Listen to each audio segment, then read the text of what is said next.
Hi guys, late get ready with me. এটা আমার first get ready with video. মানে এর আগে যতগুলো ভিডিও দেখেছো গেট রেডির, সেগুলো সব লুক রিক্রিয়েটেড, মানে কারোর না কারোর লুক রিক্রিয়েট করেছি। কিন্তু আজকে জাস্ট নিজেই সিম্পল একটা লুক দেব। তো বাই দ্য ওয়ে, এই পুরো আউটফিটটা কিন্তু আমার নিজের বানানো, মানে ওড়নাটা বাদে। ওড়নাটা আমার একটা গাউনের ওড়না। তো আমি হালকা একটু মেকআপ করে নেব, মানে যেহেতু এমনি সিম্পল একটা আমার ইউটিউবের একটা শর্টস ভিডিও শ্যুটের জন্য আর কি রেডি হচ্ছিলাম। তো আমি এমনিতে খুব একটা মেকআপ পছন্দ করি না, মানে মেকআপ পছন্দ করি, আমার ফেসটা মেকআপ পছন্দ করে না। মানে আমার ফেসটা এত সেন্সিটিভ, একটু মেকআপ নিলেই ফেসের 12টা বেজে যায়। তাই সামান্য একটু ফাউন্ডেশন দিয়ে জাস্ট মুখটা সেট করে নিয়েছি।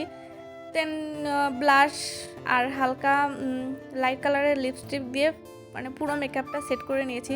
By the way, ignore my oily hair, কারণ আমার এত বেশি হেয়ার ফল হচ্ছিলো যে আমি তেল না নিয়ে পারলাম না। আর কেন জানি না, যখনই আমি মাথা ভর্তি করে তেল নিই তখনই কোনো না কোনো ট্রেন্ডিং ভিডিও করার প্রয়োজন হয়।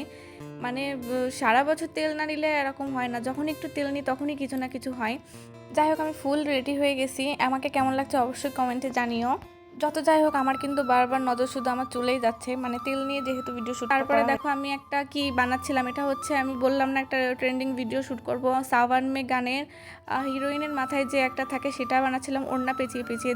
তারপরে আমার চা জাল দেওয়া হাঁড়িটা আমি মাথার উপর বসিয়ে দেখছিলাম যে এটা মাথার উপর দিয়ে কি আদেও ডান্স করা যাবে। By the way, thanks for watching. কেমন লাগলো ভিডিওটা অবশ্যই কমেন্টে জানাবে।